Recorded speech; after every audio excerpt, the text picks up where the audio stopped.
Обзоры экономических, спортивных событий, мировые новости и главные события региона. Обо всем этом мы не только расскажем в ближайший час. Начнем с курса валют.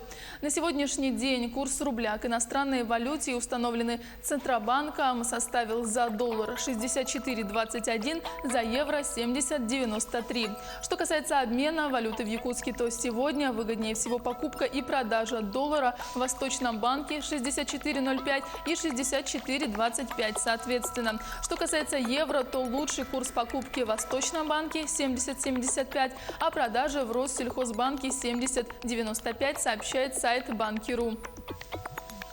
Третья взлетно-посадочная полоса, решение о строительстве которой было принято в 2009 году, введена в эксплуатацию в международном аэропорту Шереметьево. Первым на новую ВПП приземлился Airbus А321 авиакомпании «Аэрофлот», следовавший по маршруту Санкт-Петербург-Москва. По словам министра транспорта России Евгения Дитриха, в отличие от двух полос, работающих в зависимом режиме, третья полоса дает возможность сажать или поднимать воздушные судна без оглядки на друг друга. А в Дубае готовятся к Экспо 2020. Там завершился монтаж стального купола, под которым разместятся десятки объектов Экспо.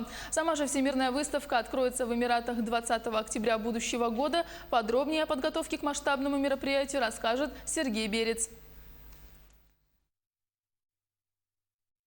Ажурная стальная конструкция весом 550 тонн установлена над центральной частью площадки, на которой разместится Экспо 2020 в Дубае. Это сооружение высотой 67,5 метров, как полагают авторы проекта и власти Объединенных Арабских Эмиратов, станет новой архитектурной достопримечательностью государства на берегу Персидского залива. Ахмед Аль-Хатиб осуществляет контроль над проведением всех строительных работ. По его словам, они идут с опережением графика. Этот проект содержит в себе 33 сооружения. Инфраструктура готова на 100%.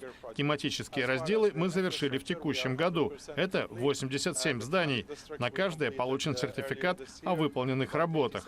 Павильоны, конференц-зал, выставочный центр и международная деревня тоже почти готовы. Купол спроектировали американские архитекторы. Сталь для него отлита на предприятиях в Восточной Европе. Нужные формы ей придали на заводах в западной части континента. Установкой купола, корона которого станет смотровой площадкой с обзором в 360 градусов, занимались 800 инженеров и технических специалистов с помощью разнообразных устройств и механизмов. Точность подгонки обеспечивалась индикаторами GPS. На подготовку операции ушло 14 месяцев, на окончательный монтаж – 25 дней. Большинство объектов будет эксплуатироваться и после завершения Экспо, говорит Марджан Фарайдуни. Она отвечает за функционирование павильонов и выставочную деятельность. Согласно плану, 80% инвестиций рассчитаны на время после Экспо. Здесь останется квартал 2020 с пространствами для различных культурных программ и мероприятий, а также офисами для бизнеса. Всемирная выставка пройдет с октября 2020 по апрель 2021 года. Ожидается, что ее посетят 25 миллионов человек.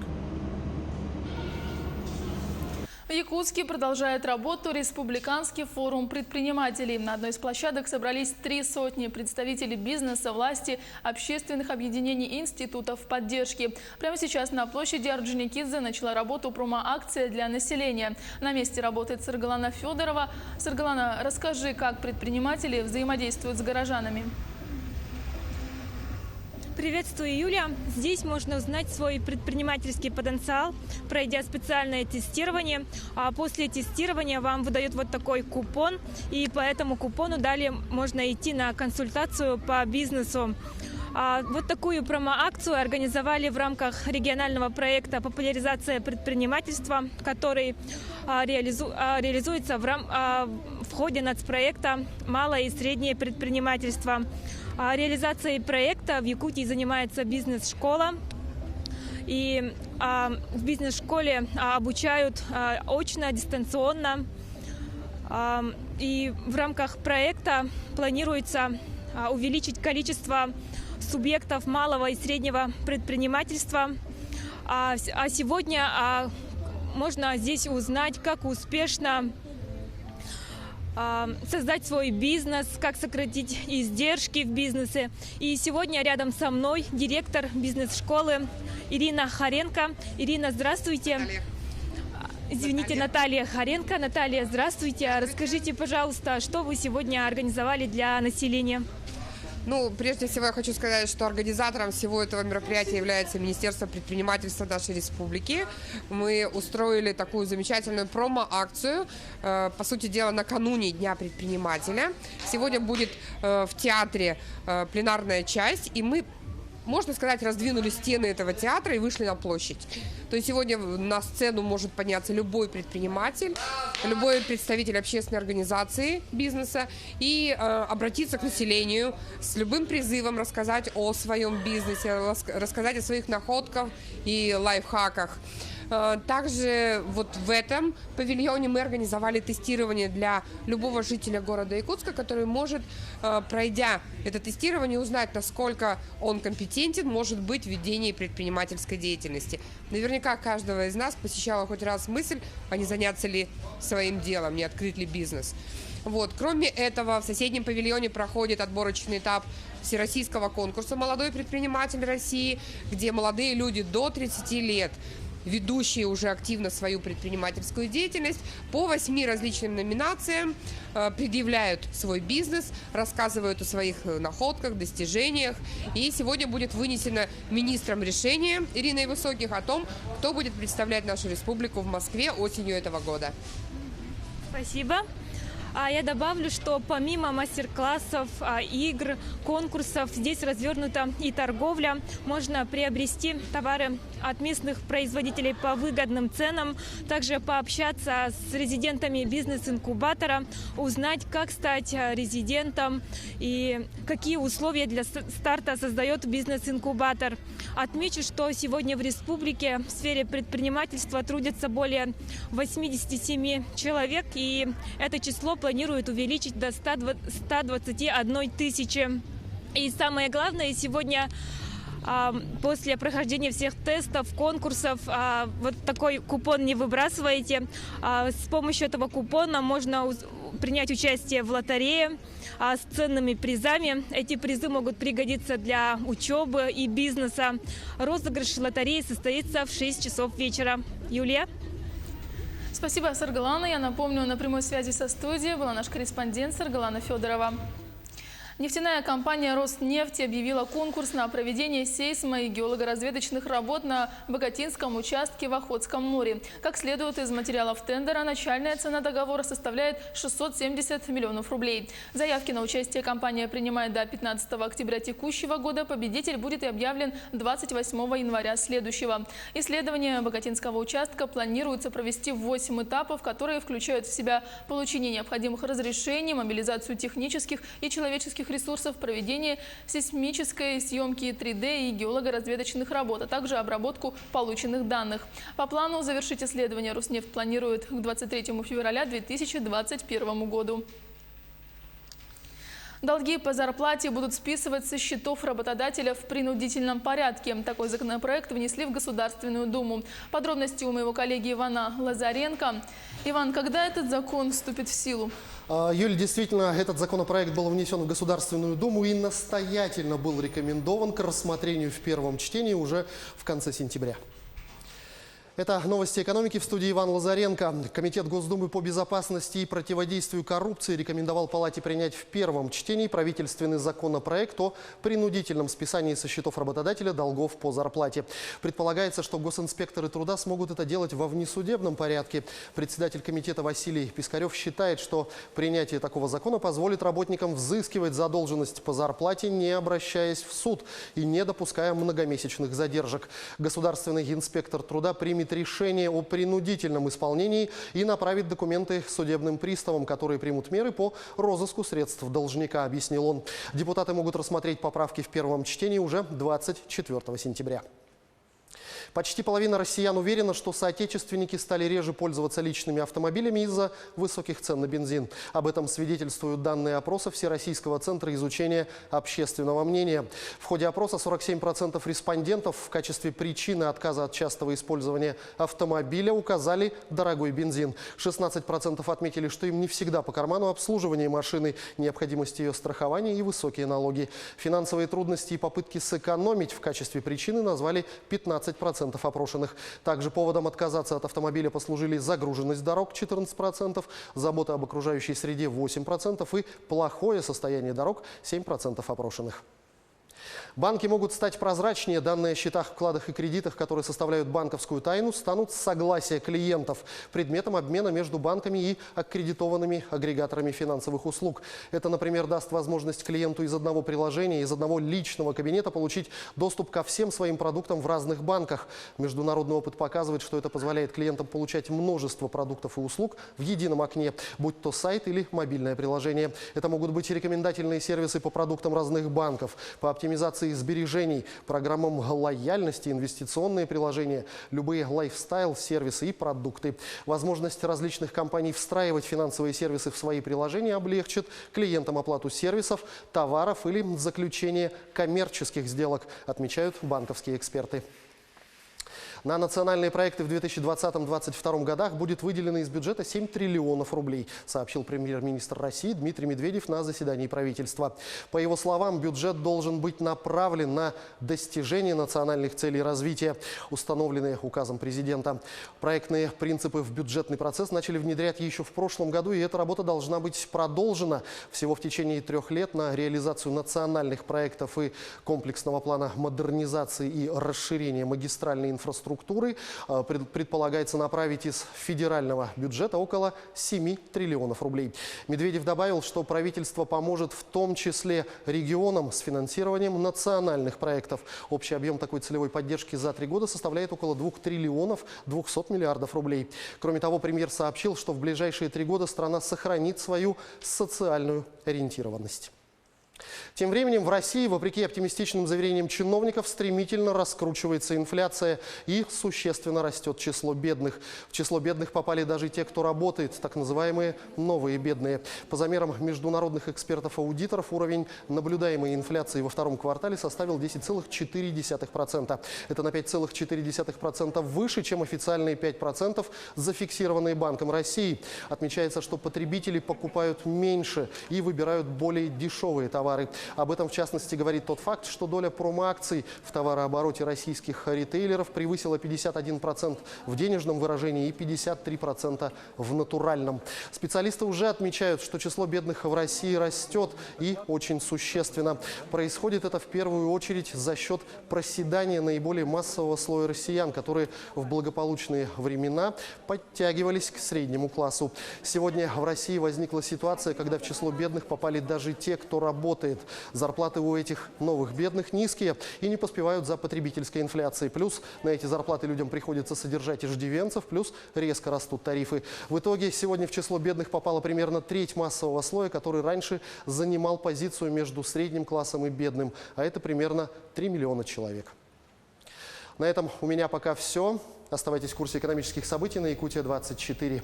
Юлия, ну а следующая актуальная информация в следующих выпусках. Спасибо. Спасибо, Иван.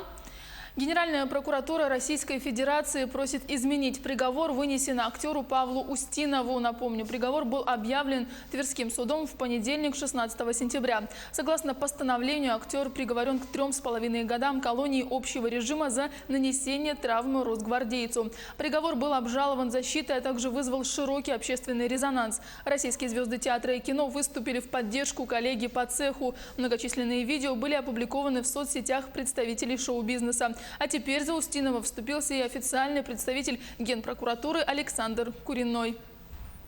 Генеральная прокуратура Российской Федерации не оспаривает доказанность вины Устинова и правильность квалификации его действий, полагая в то же время, что приговор подлежит изменению в связи с несправедливостью назначенного ему наказания вследствие его чрезмерной суровости. Генеральная прокуратура Российской Федерации просит изменить приговор Тверского районного суда города Москвы в отношении Устинова и назначить ему наказание, не связанное с реальным лишением свободы. Женщина потеряла папку с документами и деньгами, где примерно не помнит. Полицейским она сообщила, что выехала из Якутска в Мигино-Кангаласский район и только там обнаружила пропажу. Сотрудникам МВД все же удалось раскрыть это дело. Подробности у Юрия Осипова. Юрий, как полицейским это удалось? Да, Юлия, задача действительно непростая. Чтобы раскрыть это дело, им пришлось восстановить буквально весь маршрут, по которому прошла потерпевшая. Выяснилось, что сначала она зашла в продуктовый магазин, откуда заказала такси до речного порта и оттуда переправилась на другой берег, где остановилась в придорожном кафе. Там она и обнаружила свою пропажу. Выяснилось, что оставила она ее в продуктовом магазине, то есть в самом начале пути. А там ее обнаружила женщина, которая не преминула ее украсть. Здравствуйте, вы смотрите обзор чрезвычайных происшествий, в студии Юрий Осипов. Пьяные якутяне избили пенсионера, от чего тот умер в больнице. Следствие выяснило, что в ночь с 30 на 31 октября прошлого года пьяные 19- и 20-летние братья поссорились на улице в селе Сунтар. На это обратил внимание прохожий. 67-летний мужчина сделал им замечание и попросил уйти. Это вывело молодчиков из себя, и они, объединившись, перенаправили свой гнев на незнакомого мужчину. Они повалили его на землю, стали избивать пожилого прохожего. Один из них настолько увлекся, что продолжил избиение, вооружившись деревянной доской. Потерпевшего мужчину госпитализировали в хирургическое отделение, где от полученных травм он скончался спустя месяц. В ходе предварительного следствия один из обвиняемых с целью ухода от ответственности перекладывал всю вину на родственника, который соглашался с его показаниями. В суде подсудимые пытались убедить присяжных заседателей в причастности к смерти мужчины одного из них, настаивая на том, что второй не избивал мужчину, а лишь пытался остановить родственника. Но приводимые подсудимыми доводы были в полном объеме опровергнуты собранными в ходе следствия доказательствами. На основании вердикта присяжных заседателей, в зависимости от роли каждого, суд назначил подсудимым наказание в виде 8 лет 3 месяцев и 8 лет 6 месяцев лишения свободы с отбыванием наказания в исправительной колонии строгого режима. Торговля людьми запрещена с незапамятных времен, но даже сегодня мы сталкиваемся с такими случаями. В Якутске осудили женщину за продажу своей новорожденной дочки. Об этом сообщает прокуратура Якутии. Выяснилось, что 29-летняя местная жительница, воспитывающая 3 малолетних детей, в июне 2017 года родила еще одного ребенка. И, не желая воспитывать и его, передала новорожденного знакомой женщине, получив от нее 300 тысяч рублей. При этом подсудимая оформила отказ на дочь. В настоящее время девочка воспитывается в семье ее взявшей, и ребенку обеспечены все условия. Суд назначил женщине наказание в виде 4 лет лишения свободы условно с испытательным сроком на 2 года. Дети часто становятся жертвами нерадивых родителей, которые пытаются от них отказаться. В Чурапчинском районе Якутии мужчину приговорили к реальному лишению свободы за неуплату алиментов.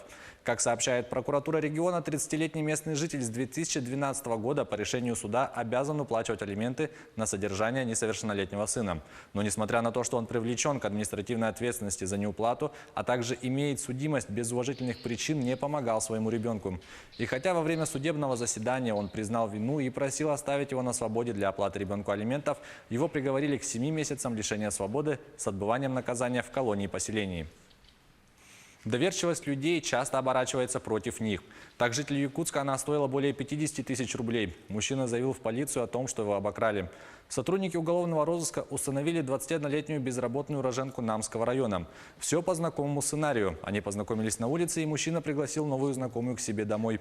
Весь вечер они вместе выпивали, а когда хозяин квартиры уснул, злоумышленница сняла с него золотое кольцо и цепочку, а также похитила сотовый телефон и просто ушла. За кражу девушке грозит до 5 лет лишения свободы. По меньшей мере 27 детей погибли в результате пожара в школе в столице Либерии. Подробности в репортаже Никиты Конева.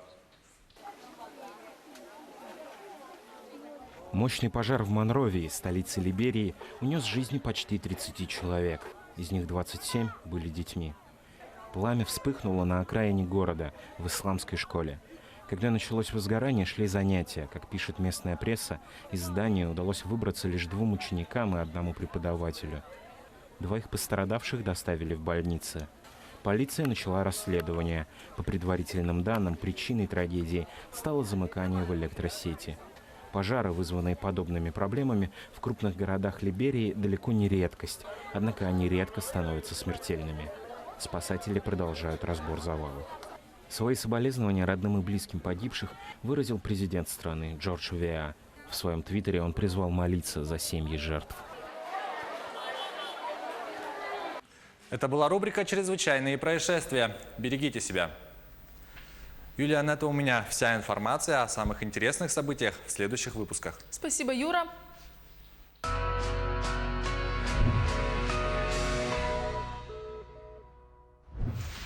Переходим к мировым новостям. Бельгийский истребитель F-16 потерпел крушение в четверг на территории Франции, сообщили в военно-воздушных силах королевства, рассказывает Татьяна Гамозова. Бельгийский истребитель F-16 разбился в четверг на территории Франции. Как сообщили в военно-воздушных силах Бельгии, крушение произошло на северо-востоке соседней страны, рядом с городом Лорьян. При падении самолет снес кусок крыши с одного из домов. Последствия снял на видео очевидец. Оба пилота катапультировались и выжили, получив небольшие ранения. Одного из них забрали с места падения спасатели, второго пришлось снимать с высоковольтной линии. Он зацепился за нее парашютом. Ранее этот истребитель вылетел с авиабазы Флорен в направлении военно-морского аэродрома Лан-Бихуэ. Вооружения на его борту не было. Ураган Умберто обрушился на Бермуды. Без света осталась половина островов. Подробности у Никиты Конева. На Бермуды в среду обрушился ураган Умберто, погрузив половину архипелага во тьму. Из-за мощного ветра и электричества лишились 27 с лишним тысяч зданий. Такие данные приводит энергетическая компания, обслуживающая острова. Умберто достиг 3-й категории. Порывы ветра превышают 190 км в час. Власти призвали жителей не выходить на улицы и держаться подальше от дамб. Отменены авиарейсы. В Гамильтоне, столице Бермуд, некоторые жители заколотили окна. Сезон штормов в Атлантике в последние недели набрал обороты, а архипелаг еще не отправился от предыдущего урагана – Дориана. Бывший спортсмен, предприниматель и зять короля Испании Иньяки Урдангарин, отбывающий тюремный срок за мошенничество, приступил к общественным работам. Он будет трудиться в приюте для людей с особыми физическими и умственными потребностями. Иньяки Урдангарин, муж испанской инфанты Кристины и зять короля Филиппа VI, приехал в четверг в приют Огар Дон Орионе в Мадриде. Он будет оказывать помощь обитателям благотворительного заведения, людям с физическими, умственными и сенсорными проблемами, которые нуждаются в заботе круглые сутки. Для Урдангарина это общественная работа, позволяющая время от времени покидать тюрьму Бриева. Он отбывает срок в 5 лет и 9 месяцев по обвинениям в мошенничестве, подлоге, отмывании денег, коррупции и других подобных преступлениях. Приезд скандально известного члена королевской семьи собрал у стен приюта многочисленных репортеров. Для поддержания порядка сюда были направлены усиленные наряды полиции. Урдангарин сидит в женской тюрьме и содержится отдельно от других заключенных. В ней есть и отделение для мужчин, но королевский зять – единственный представитель своего пола, который содержится здесь, причем по собственному желанию. Судья разрешил ему выполнять общественные работы, чтобы облегчить пребывание в изоляции. Израильские антропологи сумели восстановить скелет доисторического человека. Исходным материалом для исследователей послужила ДНК из кости мизинца девочки, жившей 70 тысяч лет назад. Подробности далее. Так, по мнению израильских антропологов, генетиков и художников, выглядела особь женского пола – денисовского человека, одного из ближайших родственников неандертальцев и современных людей. О существовании денисовцев стало известно совсем недавно. Свое имя они получили по Денисовой пещере на Алтае. Там были обнаружены кости этих древних хомо. Исследователи из Еврейского университета в Иерусалиме отталкивались от фрагментов скелета 13-летней девочки, жившей 70 тысяч лет назад, говорит генетик Леран Кармель. Все, что у нас было от денисовцев, это кость мизинца, несколько зубов и нижняя челюсть. Сейчас мы впервые представляем подробную анатомическую реконструкцию, показывающую, как выглядели эти люди. Кармель и его коллеги разработали методику, позволившую им расшифровать код древней ДНК и, что еще важнее, восстановить характер генетической активности. Ученые провели сравнительный анализ генов современного человека, денисовцев, неандертальцев и шимпанзе. ДНК денисовцев дает основание полагать, что у них была смуглая кожа, темные глаза и волосы. Порой я спрашиваю себя, если бы я шел по улице и встретил денисовца, бритого и постриженного, оглянулся бы я вслед? Не уверен, может быть, но они очень похожи на нас, а еще больше на неандертальцев. У тех и других почти одинаковое строение черепа и таза. Анализ ДНК денисовцев указывает также на их широкое географическое распространение. Наследие этих предков человека в небольших, но существенных количествах отпечаталось в геноме некоторых азиатских народов.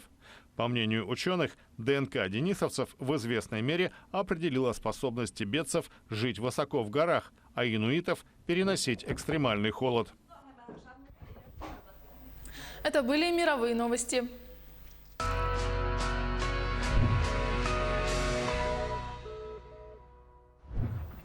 К новостям спорта. В Нерюнгри в спортивно-оздоровительном комплексе «Шахтер» проходит первенство Дальневосточного федерального округа среди юношей до 2003-2004 годов рождения по хоккею. Сейчас на льду идет тренировка ко второму матчу. С ледового корта передает наш собственный корреспондент Александра Цыбикова. Александра, сколько уже прошло игр и команды каких городов участники первенства?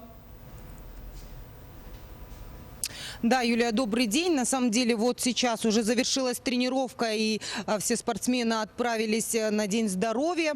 Но, несмотря на это, первенство Дальневосточного федерального округа среди юношей до 17 лет стартовало 9 сентября. Уже прошло 3 домашних игры с гостями с Владивостока команды «Адмирал» и с нашей команды «Энергия». Как она завершилась, мы решили узнать у тренера нашей команды «Энергия» Андрея Малышкина. Да, Андрей Валерьевич, скажите, как она завершилась, какие итоги? Здравствуйте. Прошло 3 игры с ХК «Адмирал», Владивосток. Проиграли все 3 игры. Проиграли достойно. Первую 5-2. Переживали, наверное, зрители сказали, с трибуны и волнение. Вторая игра маленечко получше. 4-5 проиграли. Третью 2-3. А почему так получилось? Может, чего-то не хватило нашим спортсменам? Или, может, соперники были сильные? Соперник достоин, он всегда достоин соперник. Сил маленечко не хватило и везения, наверное, так. Второй матч начнется через 2 дня. Скажите, кто будет вашим соперником? Следующий соперник – Приморье, город Уссурийск. Команда называется «Приморье». Будем играть также 3 игры. Насколько усилены и как часто проходят тренировки наших спортсменов? Тренировки проходят ежедневно, по 1,5–2 часа в день. Лед, земля. Пытаемся удержать уровень, чтобы достойно выступить. А сколько всего игр будет в сезоне и сколько выездных, и сколько наших домашних на месте? В турнире в первенстве проводится 6 команд, играет заявлено. Будет дома 3 игры, на выезде 3 игры. Около 40–45 игр. И на когда запланированы финальные игры? Финальные игры запланированы на март месяц, на конец марта. 22, 23, 24 число. Спасибо, Андрей Валерьевич. На этом у нас все. Пожелаем нашим командам победы. Юлия. Спасибо, Александра. Я напомню, на прямой связи со студией была наша коллега Александра Цыбикова. Спортсменки сборной России по художественной гимнастике завоевали 2 медали в 4-й соревновательный день чемпионата мира. Подробности у моего коллеги Власия Сергеева. Власия, кто пополнил копилку сборной? Юлия, здравствуй. Копилку нашей команды пополнили спортсменки, выступающие в упражнениях с лентой. Они завоевали 1 золотую и 1 бронзовую медали. Благодаря этому успеху наша команда одержала досрочную победу в медальном зачете, записав в свой актив в общей сложности 8 наград. В эфире новости спорта. Здравствуйте. Сборная России по художественной гимнастике завоевала 2 награды на чемпионате мира в дисциплине упражнения с лентой. Турнир проходит в Баку. Медаль высшего достоинства завоевала Дина Аверина. На 3-ю ступень пьедестала взошла Екатерина Селезнева. Сборная России за 2 дня до завершения мирового первенства обеспечила себе победу в общем медальном зачете, завоевав 8 наград. В активе команда 5 золотых, 1 серебряная и 2 бронзовые медали. Чемпионат мира в Баку завершится 22 сентября. Завтра в Нур-Султане трое якутских борцов вольного стиля, выступающие в весовой категории до 61 килограмма, проведут свои первые схватки на стартовавшем чемпионате мира по спортивной борьбе. Восхождение по турнирной сетке начнут Николай Охлопков, представляющий сборную Румынии, Андрей Бекрюнев, выступающий за команду Белоруссии, и Егор Дмитриев, защищающий цвета Филиппин. Жеребьев к этой весовой категории пройдет сегодня вечером. Напомню, вчера 3 представителя якутской школы борьбы стартовали на мировом первенстве с поражений. Якутский легионер команды Белоруссии Владислав Андреев уступил иранцу Реза Атри. Его сокомандник Нюргун Скрябин проиграл монголу Тимуру Ачир Тулга. А Владимир Егоров, выступающий за сборную Македонии, уступил американцу Дейтону Фиксу. Футбольный клуб ЦСКА потерпел поражение от болгарского Лудогорца в матче первого тура Лиги Европы. Встреча прошла в Разграде и завершилась со счетом 5-1. В составе хозяев поля хэт-трик оформил Клаудио Кешеро. По одному результативному удару нанесли Вандерсон и Йоди Лукоки. Единственный гол армейцев забил Игорь Дивеев. Добавлю, что ЦСКА пропустил все 5 мячей во втором тайме. В следующем туре армейцы на домашней арене встретятся с испанским Эспаньолом. Лудогорец в гостях сыграет с венгерским Ференцварошем. Обе игры пройдут 3 октября. Поражение на выезде с крупным счетом потерпел и другой российский клуб, выступающий в Лиге Европы. Краснодар в рамках первого тура группового этапа со счетом 5-0 проиграл швейцарскому Базелю. Авторами голов стали Кевин Буа в его активе дубль, а также Лука Дзуфи и Ноа Акафор, забившие по одному разу. Также мяч в свои ворота отправил полузащитник российского клуба Тони Велена. Это поражение для Краснодара стало самым крупным в еврокубковых матчах. Во втором туре 3 октября российские футболисты дома примут испанский Хетафе, а Базель в тот же день в гостях встретится с турецким Трабзонспором. Санкт-Петербургский СКА выиграл у московского «Динамо» в гостевом матче регулярного чемпионата континентальной хоккейной лиги. Встреча завершилась со счетом 2-0. В составе победителей заброшенными шайбами отметились Давид Рундблат и Максим Карпов. СКА продлил серию выездных побед над «Динамо» до 8 встреч. Петербургский клуб занимает второе место в турнирной таблице Западной конференции. В активе команды 12 очков. «Динамо» идет 6-м, набрав 9 баллов. В следующем туре 22 сентября СКА на своем льду встретится с подольским «Витязем». «Динамо» днем ранее также дома сыграет с одноименным клубом из Риги. Российский теннисист Андрей Рублев одержал победу над литовцем Ричардасом Беранкисом в матче второго круга турнира в Санкт-Петербурге. Встреча завершилась со счетом 6-4, 6-7, 6-1 в пользу 21-летнего россиянина. В четвертьфинале турнира Рублев сыграет с 4-й ракеткой мира россиянином Данилом Медведевым. Андрей Рублев располагается на 38-й строке рейтинга ATP. На турнирах этой организации он побеждал 1 раз. Его лучшим результатом на стартах серии «Большого шлема» является выход в 1/4 финала открытого чемпионата США. К этому часу это все спортивные новости. Мы продолжаем следить за всеми событиями в жизни якутского и российского спорта. Юлия, вам слово. Спасибо, Власий. В Казахстане в акватории Каспийского моря удалось спасти тюленей, запутавшихся в сетях. На видео Института гидробиологии и экологии видно, как в различных местах морские млекопитающие запутываются в сетях. С помощью ножей тюленей удалось освободить из плена. Каспийские тюлени часто запутываются в рыболовных сетях. Без посторонней помощи животному трудно высвободиться, в том числе из-за того, что сетка сдавливает шею, в связи с чем они часто погибают. Животные являются эндемиками Каспийского моря, водятся только в этом регионе. В Таиланде скорбят по умершей несколько дней назад большой панде Чуан-Чуана. Привезли из Китая 16 лет назад. В четверг в зоопарк прибыли китайские специалисты для участия в расследовании инцидента. Продолжит Татьяна Гамозова. Зоопарк тайского города Чангмай погрузился в траур. Сотрудники и посетители оплакивают самца большой панды Чуан-Чуана, который неожиданно скончался в начале недели. Ему было 19 лет, а в неволе эти животные могут прожить до 30. Установленная в зверинце статуя панды уже усыпана цветами. Мне грустно, а когда я смотрю на все эти места, где он жил, то чувствую себя просто ужасно. О смерти Чуан-Чуана было объявлено во вторник на специальной пресс-конференции. Смотрители почтили память панды, едва сдерживая слезы. Мы очень его любили и возились с ним постоянно. Надеюсь, все будут скучать по нему не меньше, чем мы. Тайские любители животных и в самом деле опечалены. В Китае же новость вызвала взрыв возмущения. В соцсетях винят в случившемся зоопарк. Пользователи утверждают, что панд плохо кормили и призывают больше не отправлять животных за границу, что Пекин делает регулярно в дипломатических целях. Чуан-Чуан и еще одна панда Лин Хуэй были временно переданы Таиланду в 2003 году. Спустя 6 лет у пары родился малыш, что случается крайне редко в неволе. Детеныша забрали обратно в Китай. Теперь власти обеих стран обсуждают вопрос, не стоит ли также вернуть на родину и Лин Хуэй. Причины случившегося пока еще неизвестны, поскольку вскрытие должно происходить при участии китайских специалистов, которые прибыли в Таиланд только в четверг.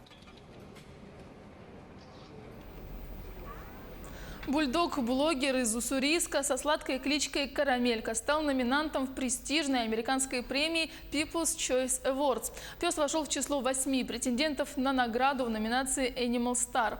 Популярность на родине четвероногий блогер завоевал уже давно. В официальном аккаунте бульдога в Инстаграме свыше 2 миллионов подписчиков. Перед публикой пес предстает в необычных нарядах и локациях. В ковбойской шляпе на лошади, с мольбертом и кисточками, с рыбой и удочкой в лапах. Это лишь малый список ролей, которые Карамелька исполнила перед объективом фотокамеры. По словам хозяйки бульдога Татьяны Аполатенко, когда впервые на адрес электронной почты Карамельки пришло письмо с приглашением, она приняла его за спам и удалила. Ну, конечно, нас это обрадовало в первую очередь, потому что наши конкуренты очень сильные. И, если честно, встать в один ряд с такими животными мы даже мечтать не могли, скажем так. Для нее это работа, любимая работа. Мировые и отечественные звезды кино, приключения, масштабные сражения. Все это можно увидеть в кинотеатрах Якутска в новом большом российском кинопроекте «Тайна печати дракона». Подробности готов рассказать Александр Хавренко. Александр, тебе слово. Здравствуй, Юля. В четверг в России на большой экран вышел новый фильм режиссера Олега Степченко «Тайна печати дракона». Фильм является продолжением картины «Вий» в 3D, который вышел в 2014 году и стал одним из рекордсменов проката по итогам года. При бюджете в 26 миллионов «Вий» в мировом прокате собрал почти 40, из которых 34 – это сборы в российских кинотеатрах. Естественно, при таком кассовом успехе сразу было принято решение о съемках второй части. Изначально название картины было «Вий 3D 2. Тайна печати дракона». Но со временем создатели от слова «Вий» отказались, так как во второй части ни Гоголь, ни один из его персонажей не упоминается. На этот раз главный герой картины, картограф Джонатан Грин, отправляется на восток, в Китай, где ему предстоит пережить масштабное приключение, встретиться со злой ведьмой, продажными чиновниками, лихими разбойниками и, конечно же, с драконом.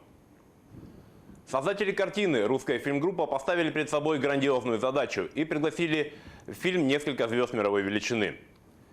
Если в первом фильме из иностранных звезд присутствовал только исполнитель главной роли Джейсон Флеминг, который знаком многим прежде всего по съемкам в фильме «Карты, деньги, два ствола», то в «Тайну печати дракона» продюсеры заманили Арнольда Шварценеггера, Джеки Чана и Рутгера Хауэра. Арнольда и Джеки, для меня это был большой сюрприз, когда мне сказали, что я буду с ними работать, непосредственно связки, непосредственно играть буду с ними в сценах. Я сразу подумала, вау, это что-то невероятное, просто это удивительно, что это происходит со мной. Было безумно ответственно и безумно приятно с ними работать. Они, конечно, большие профессионалы, харизматичные мужчины. Бюджет картины составил $49 миллионов, а над созданием фильма трудились специалисты из России, Китая, Казахстана, Соединенных Штатов и многих других. Помогали в съемках и якутские кинематографисты. Почти месяц на площадке у нас жили, работали целая группа с Якутии, которые приехали как бы на практику, но получилось так, что зацепились и, собственно говоря, остались, работали. Поэтому вклад якутских кинематографистов в эту картину тоже очевиден, он записан, он есть. Ждать от «Тайной печати дракона» какого-то глубокого философского смысла не стоит. Все-таки картина имеет возрастной рейтинг 6+. Идти на «Тайну печати дракона» стоит всей семьей. Папы увидят на экране кумиров своего детства, Джеки Чана и Арнольда Шварценеггера, которые наконец-то сойдутся в поединке. Мамам будет интересна история любви. Ну а дети увидят сказку с ведьмами, сказочными существами и, конечно же, драконами. Мне понравилось. Несмотря на некоторые участие всяких теорий заговора и некоторых исторических неточностей, вполне неплохо. Смотреть можно разок. Мне понравилось, когда хорошие, которые в Китае жили, они победили. Сейчас съемочная группа «Тайной печати дракона» уже работает над третьей частью франшизы. На этот раз Джонатан Грин и компания попадут в таинственную и загадочную Индию. Что из этого получится, мы увидим в кино. Юлия, тебе слово. Спасибо, Александр. Я напомню, это был мой коллега Александр Хавренко. Ну а жители Лондона своими глазами смогут увидеть уникальные экспонаты со съемочных площадок культовых фильмов. В британской столице в конце сентября уйдут с молотка шлем штурмовка из «Звездных войн», костюм Джокера и многие другие артефакты киноиндустрии. А пока организаторы выставят их на всеобщее обозрение, рассказывает Никита Конев.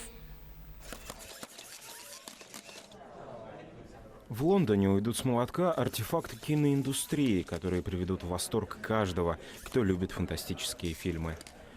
Главный экспонат – шлем штурмовика из первой части «Звездных войн» «Новой надежды». Культовая часть брони, ставшая одним из наиболее узнаваемых символов саги, лишь на экране выглядит элегантной и футуристичной, а на деле куда как проще. Шлем штурмовика сам по себе сделан довольно грубо. Можно увидеть подтеки краски, да и сколы, и помятости есть. А внутри простая подкладка и линза. Еще здесь написано имя актера, который его носил, Сид, прямо на внутренней стороне. За него рассчитывают выручить почти 200 тысяч фунтов, больше 14 миллионов рублей. Среди других экспонатов – череп Тирекса, костюм Джокера и топор, которым Джек Николсон пробил дверь в сиянии. Организаторы надеются, что аукцион взорвет святая ручная граната антиохийская, которой пользовался король Артур в Монти Пайтоновском священном Граале. В этом году классической британской комедии исполняется 50 лет. Аукцион стартует 30 сентября, продлится 2 дня. По оценкам экспертов, лоты могут уйти за 6 миллионов фунтов, почти 500 миллиарда рублей. И в завершении выпуска о погоде в крупных городах республики. В Алдане 1 градус выше нуля, ветер 1 метр в секунду. В Ленске ветер дует со скоростью 2 метра в секунду, а столбик термометра остановился на отметке 4 градуса выше нуля. В столице Алмазного края в эти минуты +2, ветер 3 метра в секунду. А за окнами жителей Нерюнгри 0 градусов, ветер дует 3 метра в секунду. В Якутске прямо сейчас 3 градуса тепла, скорость ветра 3 метра в секунду. Оставайтесь с нами, мы следим за развитием событий.